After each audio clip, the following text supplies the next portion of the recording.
Thank you, everybody, for coming on a very foggy day to clear the fog from our minds. Yeah, and bring some light and sunshine into our minds. So we're continuing with the chapters in An Open-Hearted Life, which we've been going through for I don't know how long now, 2 years or something, but 3, 4.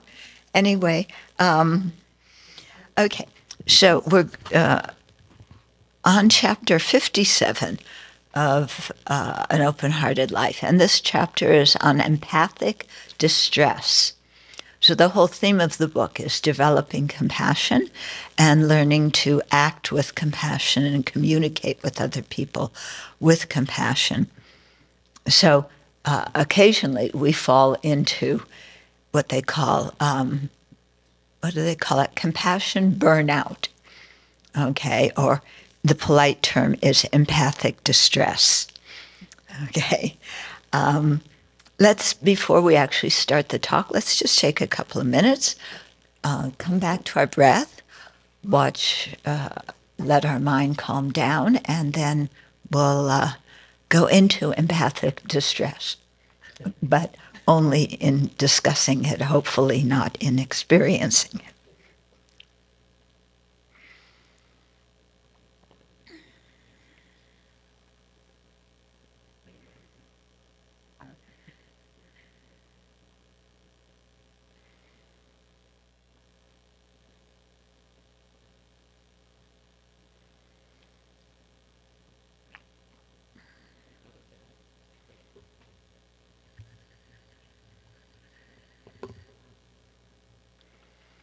And then let's generate our motivation for listening to the talk. So, just as the talk concerns compassion, it's only suitable that we have a motivation of compassion when listening to it.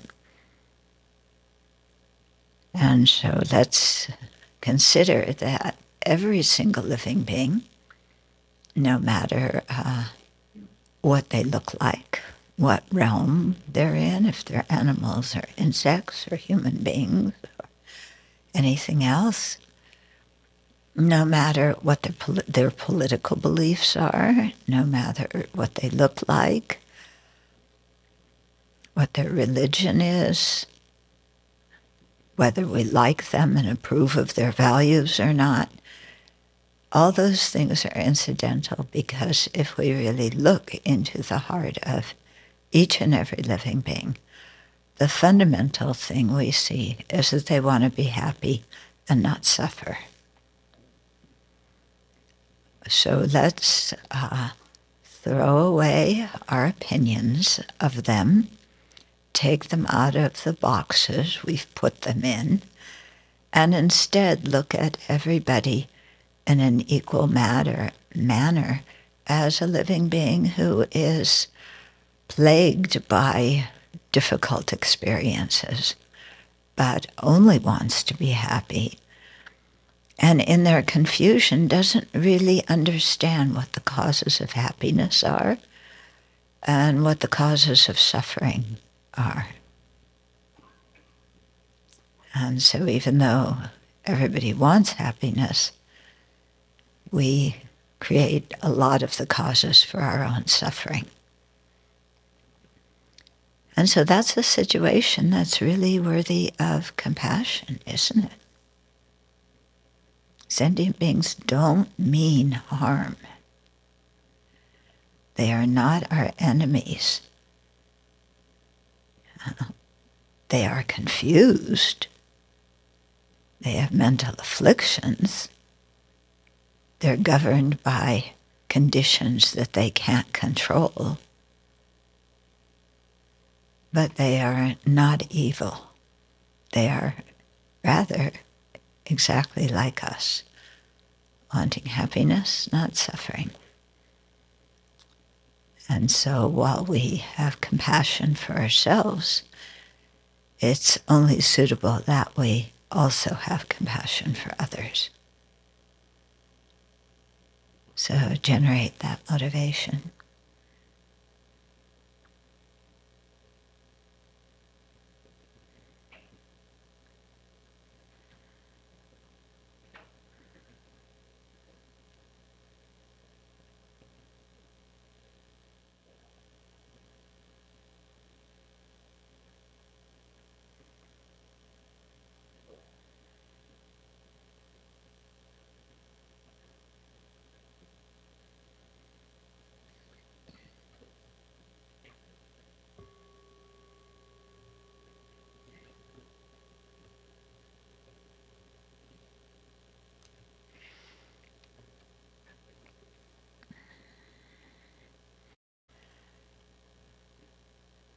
Okay, so love is the wish for others to have happiness and its causes.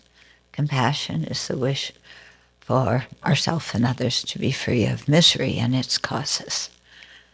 Okay, so compassion is not a mushy-gushy mind that melts and cries in the presence of somebody else's or our own suffering. Okay, if we melt like that and get so upset by other suffering, that's what we call personal distress. Yeah, because now the focus is on our unhappiness about seeing others' unhappiness. When we're in that kind of state, it's very difficult for us to actually benefit others because we're too involved in our own emotions at that point.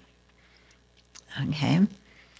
So that sometimes happens. Then another thing that happens is this, what they call empathic distress or compassion burnout. I remember once giving a talk on this, and Joan Halifax was there, and she came up to me afterwards, or she raised her hand in the talk, I can't remember which, and she said, I don't think there's such a thing as compassion burnout. Yeah, she said, I think if you have this feeling of, I'm just exhausted by taking care of everybody else, she said, then maybe your compassion isn't completely compassion. Yeah. So, yes, we get physically exhausted and we have to rest. But the mind, some people with compassion burnout, they say, I am so tired of taking care of everybody else. I just want to be left alone, so I can have some peace of mind. And she said, that's not compassion burnout. I mean, that's kind of anger, isn't it? Yeah. Anger at the situation, maybe at the people too. But I really, when she said that, it really made me think, because the expression compassion burnout is thrown around very easily nowadays. People have been helping, and then you get frustrated because those people that you're helping just don't want to follow your advice. And so you're just tired of, trying to help them. That's not really compassion, Although we think it is, and it feels like that, It's like, because you really do want what's good for the other person. But it sure would be nice if they cooperated. Yeah. Yeah, and this is what we encounter so much, at work, at home, in the monastery, anytime we're with other sentient beings, and we try and say something or do something that seems to us would be beneficial to them. And they look at us and say, no. Or they look at us and say, and then they do the opposite. Yeah. And then you feel like, I put out all this energy, and these idiots don't listen to me. They don't understand that I'm really trying to help them. Okay. I think that's how parents often feel when their kids are misbehaving. Yeah, those of you who are parents? Yeah. Okay. It's like, because you want your kid to do well, but they're acting like a jerk, And that's because they're 16 and almost omniscient, Or maybe they might be 26 or 56 and almost omniscient, But they don't want to listen. Okay, so let's see what the book says. Motivated by compassion, some people become so busy with caring for others' needs that they experience what is called empathic distress. Worn out physically and mentally, they are exhausted from their work to help others. They need and deserve rest and compassion themselves. That's me. That's me. I just told you what I'm experiencing right now.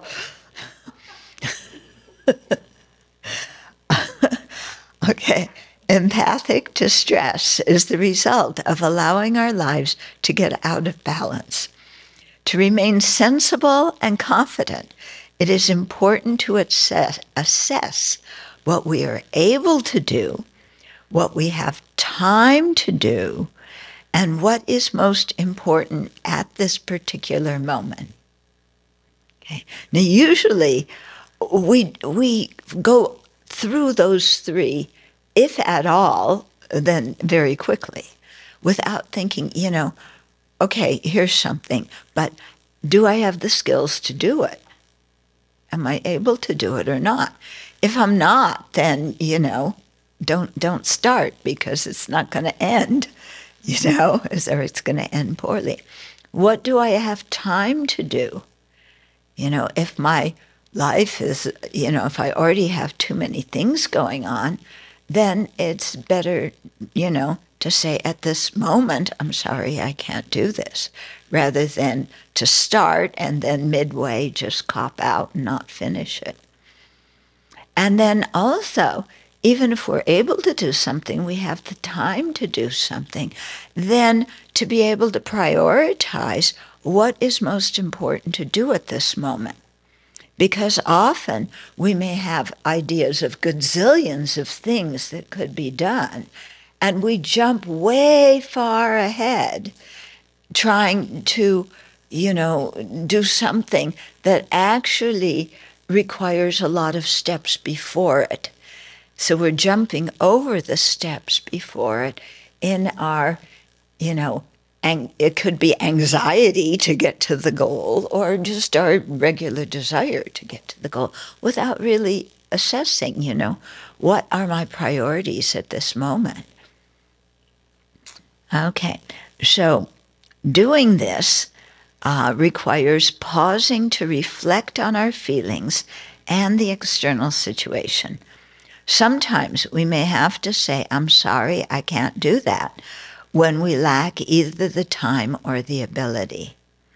There is no reason to feel guilty when we do this, because our goal is to keep ourselves balanced so that we will be able to continue to help others for a long time to come. Now that sounds very good on paper, doesn't it? But when you have to say no to somebody who you really care about, who has asked you to do something, it's like, oh, I'm such a failure. I feel so guilty. I said no again. I'm not coming through. I'm so lazy. One of my teachers, doesn't sleep. Literally, he may look like he's dozing off for maybe an hour in the middle of the night, and then suddenly he wakes up and continues with his prayers. So I would look at him as the example of, how I should be. He's a bodhisattva. I'm trying to be a bodhisattva, so I should practice like him. And then I would, I cheated. I didn't sleep 1 hour a night. I slept 5.5. Ooh. And then, even then, I got exhausted. And I kept saying to myself, oh, if I only had more compassion like Rinpoche, I wouldn't be so tired. I'd be able to do this. It's because I'm really lacking compassion. If I had compassion, I could push through this. Yeah. You have the same teacher. So, yeah. So, this kind of thinking, of putting guilt on top of ourselves and criticizing ourselves for not being compassionate enough, that isn't very helpful. Yeah, we may see if we look closely that actually we're just a little bit self-centered and we could do that, but we don't feel like it. Okay. In that case, that's some kind of laziness. It doesn't mean we should feel guilty, but we should actually recognize it for what it is. That I don't feel like it. And then examine what kind of reason is I don't feel like it. Yeah? Do you sometimes not feel like doing certain things? Yeah. And what's going on? It's some simple thing that you usually enjoy doing, but you don't feel like doing it. What's going on with I don't feel like doing it? It's, I often stop and examine these kinds of things that we say to ourselves, and like, I don't feel like doing it, and say, what does that really mean? Yeah, what does it mean? It's some simple thing that's not going to kill me. Yeah, but I just don't feel like doing it. Okay, but so please think about that. If you come up with any idea of what I don't feel like doing it means, please tell me, because this has been a puzzle for me for many years. Yeah. Oh, what's going on when I say that? Okay, so after a while, people in the helping professions, such as nurses, therapists, social workers, teachers, doctors, clergy, activists, and parents,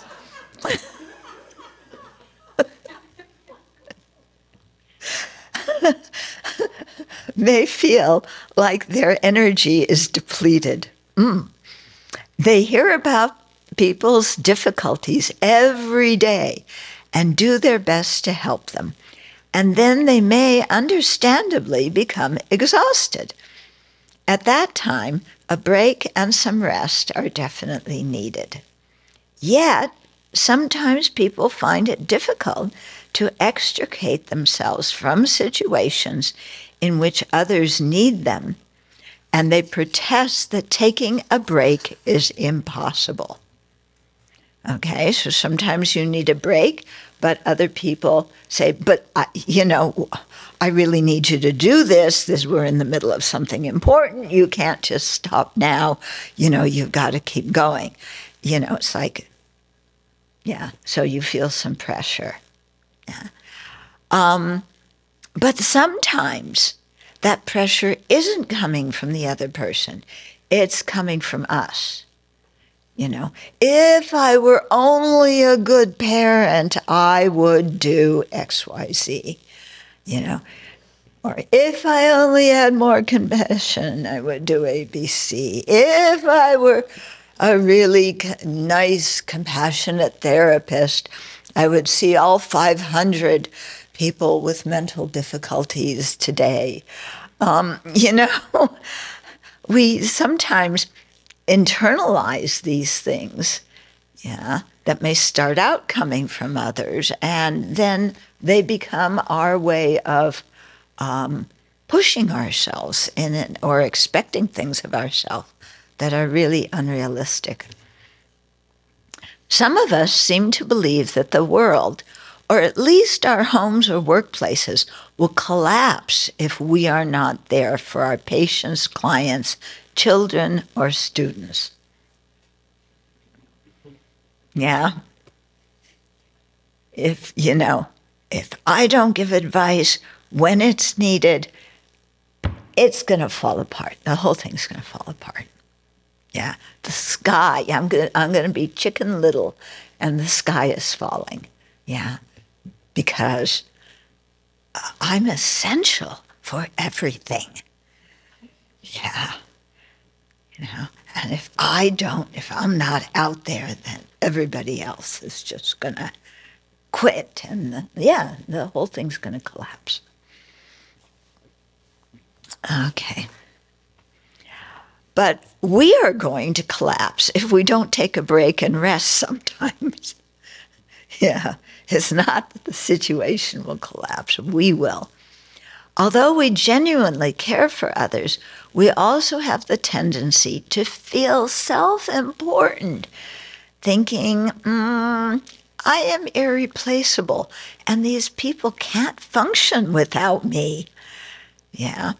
This mindset fails to recognize that by not taking care of ourselves, we actually compromise our ability to help others, because we get ourselves totally exhausted, wasted, in a bad mood, and then, our wish to be of benefit just goes by the wayside. Okay, so this is a chapter I wrote. So it says, I, Chodron in this case, am the founder and abbess of Sravasti Abbey, a new monastery in the northwest of the U.S., and I know all about the tendency to feel that the world will collapse without me. However, I've learned to see this for what it is, a feeling of self-importance. Since early on in the Abbey's existence, I've had to travel, and the other nuns have gotten used to running the Abbey for weeks or even a couple of months at a time when I'm in another part of the world. Oh my God, how can they do that? The whole place is going to fall apart without me here, But now we have Geshe-la and Venerable Sangye Kadro, so it'll all go on their backs.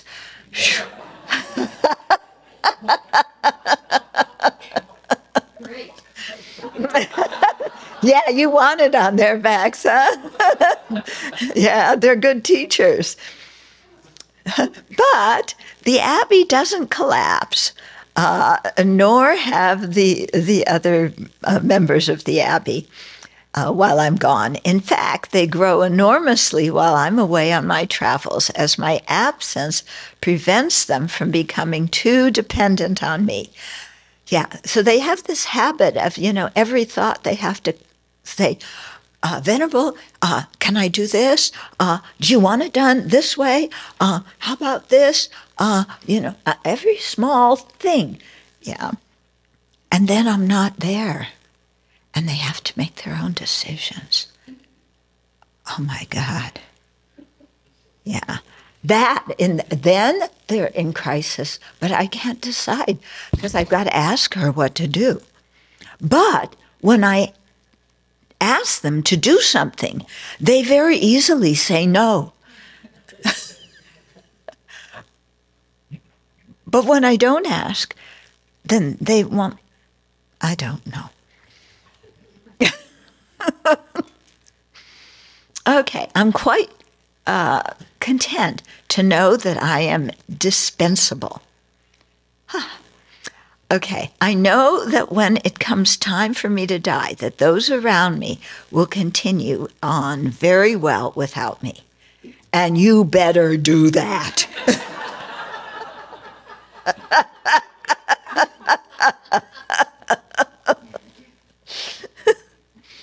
When we need to rest, we must rest. When we are ready, we extend ourselves again. Taking a break does not mean we have lost our compassion or have become self-centered. Instead, we are being practical and kind to those around us, because when we're exhausted, we're in a bad mood and nobody else wants to be around us. So when we take time to rest, they all go, oh, thank goodness. Yeah. Okay. And those who depend on us when we're resting may actually grow and become more responsible. As we've mentioned, maintaining a daily spiritual practice is very helpful to nurture physical and mental health. It gives us the much needed time to reflect on our motivations and actions and to practice the methods that deepen compassion. So a spiritual practice that we do daily is really important in this regard. Sometimes with our daily practice, we feel like, oh, I'm just saying words, or I'm not doing it very well because I'm in a hurry because I have to go do something else. But actually it is having an effect, just reading those passages, planting the seeds in the mind. It sticks with us, and then when we get in difficult situations, some verse just pops in our mind, and it's like, oh, that's what I need to do right now. Just as we nourish our body every day by eating food, we must nourish our hearts by having some quiet time for meditation, self-reflection, or spiritual reading every day. Doing this will strengthen our mind and can bring about a remarkable transformation in our ability to be peaceful and to think clearly. So my teachers always say, samsara, this cycle of rebirth, and while we're in samsara, this is our present situation, there is always more to do. We never finish everything on our list. Okay, so you wake up in the morning, you have, roll call of everything you want to do, and maybe some days half of it gets done, and some days you can't even start at the top one. Something else comes up, okay? And so having a mind that says, but I've got to finish everything on my list before I can rest, is really ridiculous, because sometimes the circumstances aren't there. And if we push ourselves, I'm going to stay up late. We have rules at the Abbey. You cannot be on the internet past 10, okay? And that's for people's protection, so that they don't get exhausted.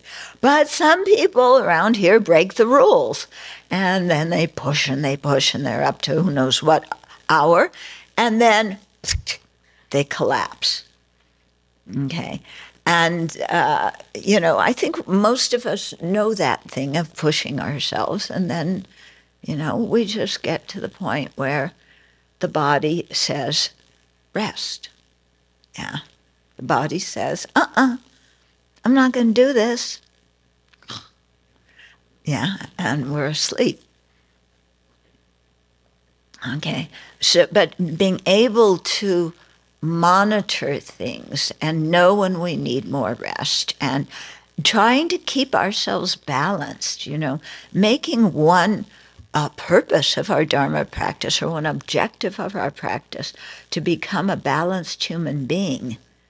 Yeah, I think that's really quite remarkable, because most of us running around are not very much in balance. Yeah. But just saying, my practice is to be a balanced, kind human being. And that really takes a lot of effort, I think. Okay, so one of my students, a working mother with a child and a grandchild at home, recounted the change regular spiritual practice made in her life. So this is what she said. As I do my daily meditation practice, I find my heart more open to helping other people. My spare time is happily spent helping my elderly neighbor, feeding him, trimming his nails, and so on, as well as helping an elderly couple living down the street. I have been in hospitals and doctors' offices with them, gone shopping for them, and when I arrive home, I actually hear my inner voice say, now I have the opportunity to be of service to my family.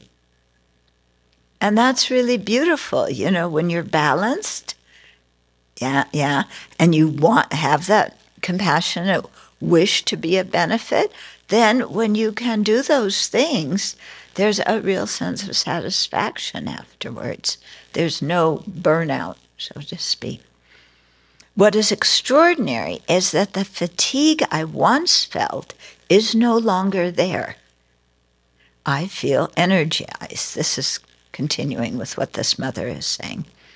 Of course, I am aware that this can change, but I can't help but think that by meditating daily and living ethically, a small change is happening inside of me.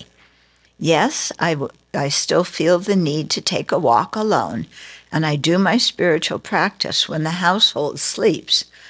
But the need to get away, or even to lament the fact that I don't have much time to study or read at home, is not an issue like it once was.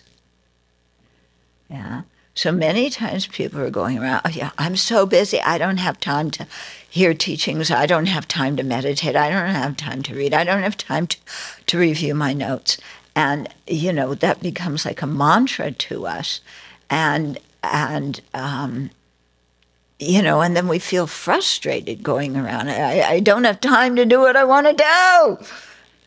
And I think what she's saying here is, if we learn how to be balanced and how to pace ourselves, then our compassion and our wish to benefit can be there in a peaceful way, and we aren't pushing ourselves.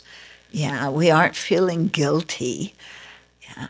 And we're able to do what we like to do in terms of helping others, and then feeling a sense of satisfaction afterwards without beating ourselves up. Well, I could have done more, something like that. Okay, so she continues.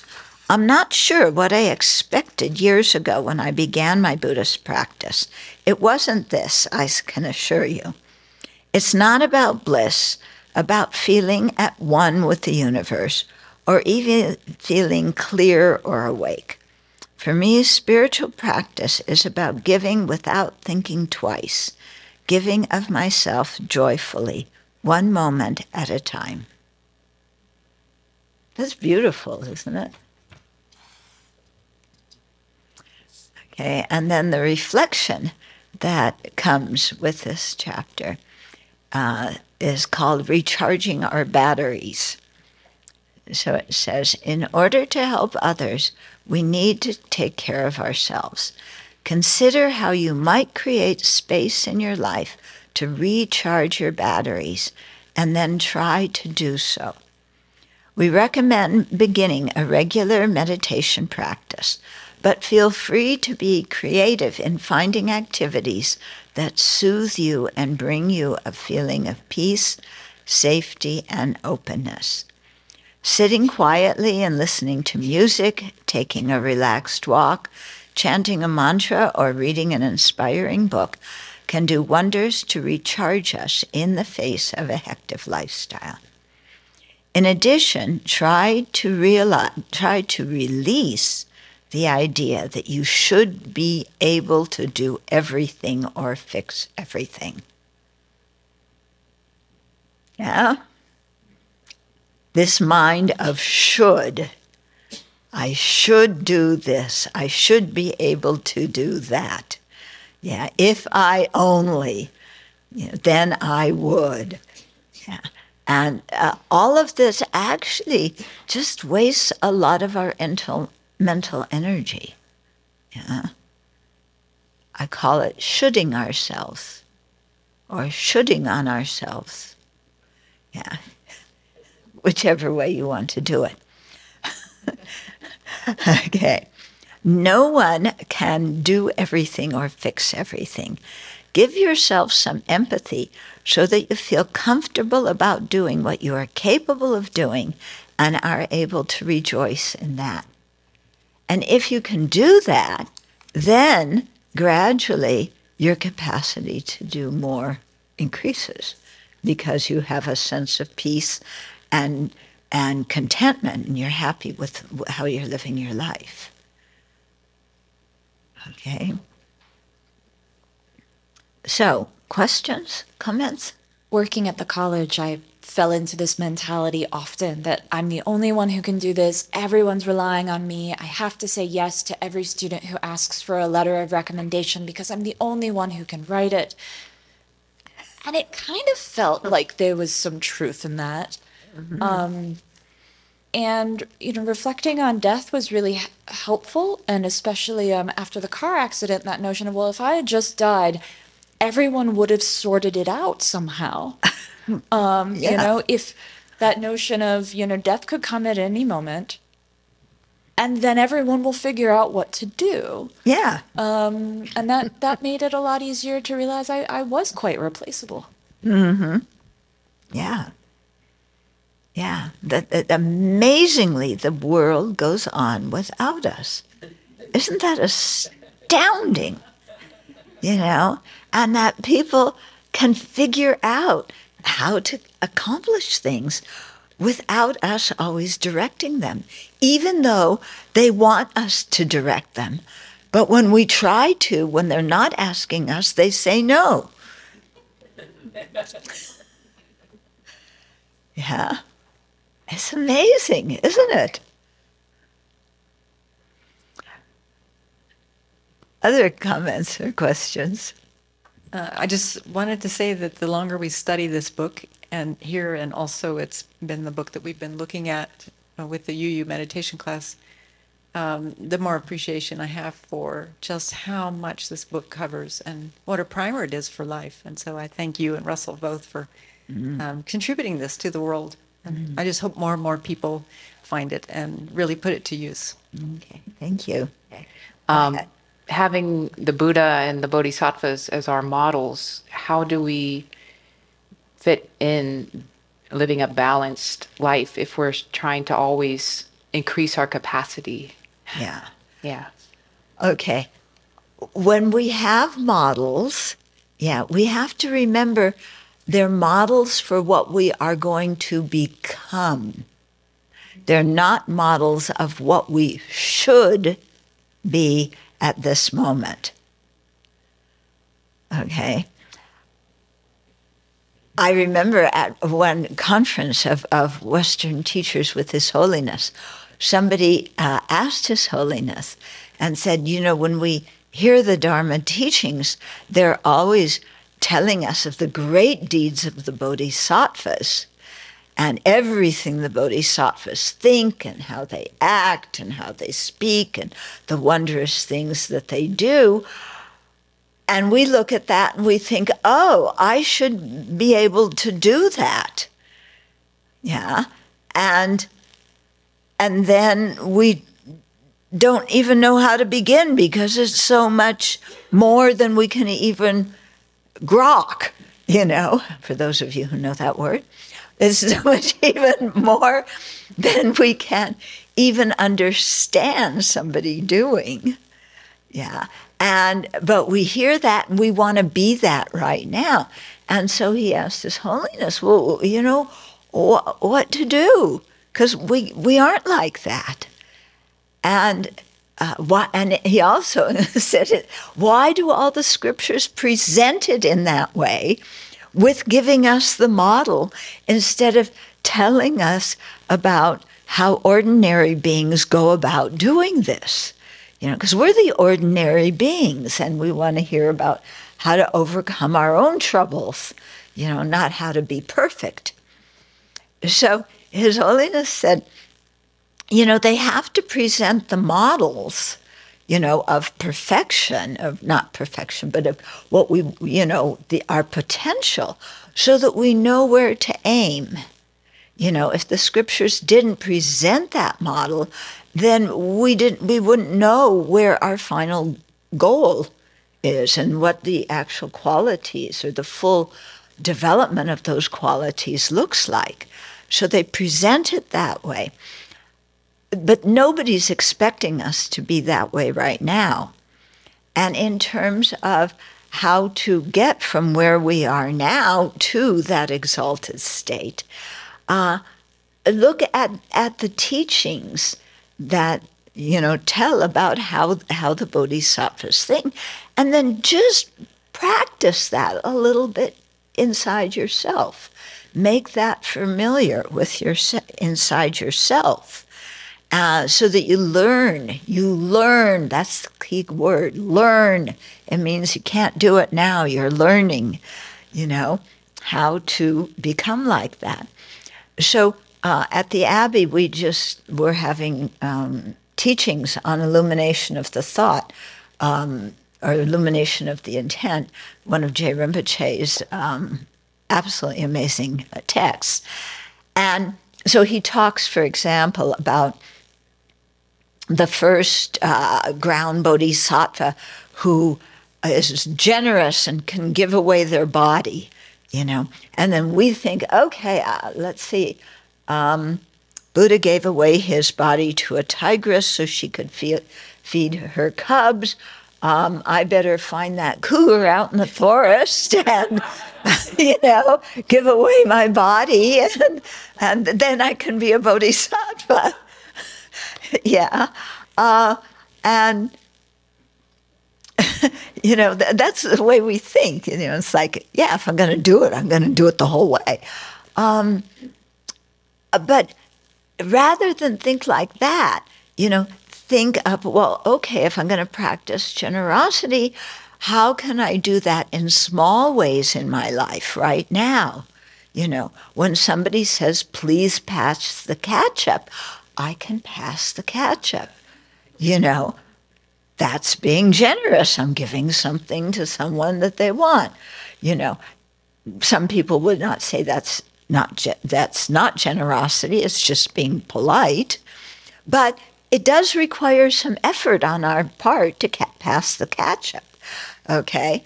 So we practice at that level, and then slowly we practice giving more and different kinds of things and things that are harder to give. And so it's a thing of, you know, starting with what we can do and then gradually improving what we're able to do, okay? And in looking at the teachings, for example, the third ground bodhisattva, they achieve excellence in the practice of fortitude, you know, the ability to endure suffering. And it could be the suffering of being ill, the suffering of people criticizing you, the difficulty of practicing the Dharma. It could be any kinds of difficulty, yeah? But you know, we read the text and it talks about, well, even if somebody is cutting off the flesh of a bodhisattva, piece by piece, slowly, that bodhisattva is not angry at all. And we think, oh, I should be able to do that.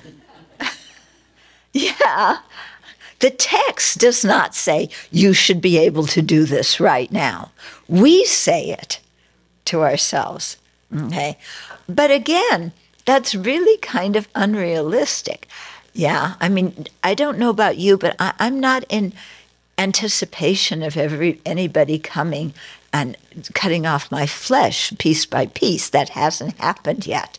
Okay, my cat scratching me accidentally? Yes. Okay, that might happen, but maybe I can have some fortitude when I get scratched and not go, what are you doing? You know, and just, you know, it's a little bit of difficulty. Yeah. She does it when she's hungry. Well, or when she thinks she's hungry, but she really isn't. And she'll stand there and look so adorable and take her paw and just with her nails out just a little bit, she'll go like this on my face. Yeah. What are you doing? That hurts. Well, okay, that's my opportunity to practice fortitude. I can't endure that. Yeah. And then you go on from there. You know, then you have to endure what all the people who you live with say to you. Yeah. And what they do, and all the people. Then you have to endure all the politicians who are messing up the world. Yeah, with their own needs and greed and so on. And so, you know, we start with where we are and we gradually increase it. But the antidotes to practice are right there in the text. They're explained in terms of the way the bodhisattvas think about things. But, you know, we start with practicing changing our thought and trying to think like the bodhisattvas think, instead of just going along with our old way of thinking. Okay? Is this making some sense? Is this, yeah? Okay, so, it's like, you have, you don't need to worry about, somebody's cutting your flesh off, right now. I don't think that's going to happen. But maybe somebody cutting you off on the highway. Do you get angry when somebody cuts you off? When somebody criticizes you? When somebody blames you for something that you didn't do? Yeah. So we get, angry about those things. So let's just start. We take the teachings that are in the text and we just practice them in terms of our own situation. And it takes time to become familiar with a new way of thinking about situations. That's why it's called practice. It isn't called be there already. Yeah, it's practice. Yeah, repetition over and over again. Okay, so as we're drawing to the end of the hour, I just wanted to introduce somebody sent us this beautiful letter. Well, two books that she wrote. Okay, one is called "When the Birds Went Traveling: Blue Tit's Visit to Ukraine."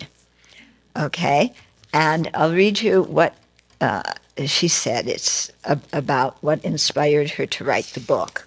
Okay, and I think this is a case of taking care of yourself, and doing what's in your heart so that you feel energized. So she said, the book is actually inspired from a true story. I had my own Bodhi blue tit. I had never heard of blue tit birds, but apparently they have them. Yeah? Yeah. And their colors are blue and yellow. Yeah? They're mostly blue and yellow here. Okay. So I had my own Bodhi blue tit bird, which nested in my bird box in my garden this spring.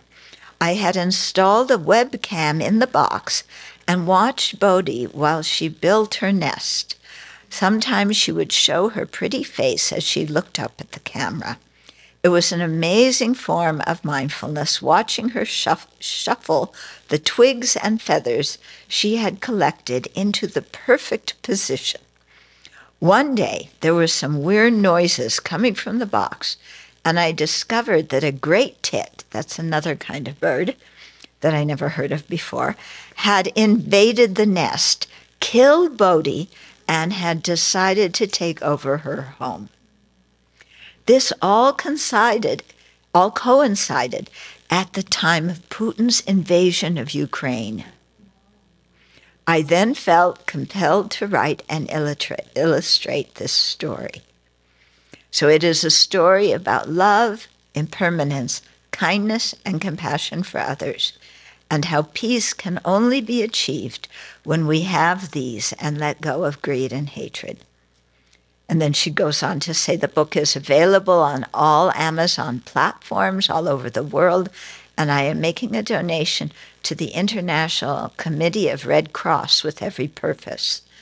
The International Committee of Red Cross is a charity which sole objective is to ensure protection and assistance for victims of armed conflict and strife. So she was taking her distress at seeing Bodhi, her bird, get killed and the nest destroyed, and her distress at seeing Ukraine being invaded, and she wrote this little book, and it's very, very sweet, and just tells the story of Bodhi's husband, another blue tit bird, how he dealt with his grief when his wife was killed. you know? So, but it's really, the story touched me because it was really taking her grief and doing something very virtuous with it and expressing it in a very nice way. She wrote another book called When the Birds Sang Louder.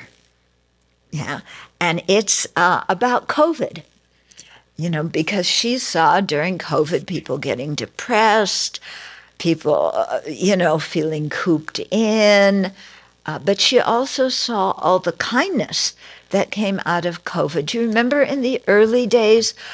I just remember in Italy especially, and other places in Europe, when the shift in the hospital workers changed and they were going home and new ones were coming, people would get out on their balconies and bang pots and pans, showing applause and appreciation for all the healthcare workers. Okay? That was a really beautiful thing that came out of COVID, wasn't it? You know, until people you know, and people wore masks and they took care. And then, I don't know what happened, but then people started seeing wearing a mask as infringing on their liberty instead of as protecting themselves and others, you know. But here she's just talking about the kindness that she saw and the things that happened during COVID.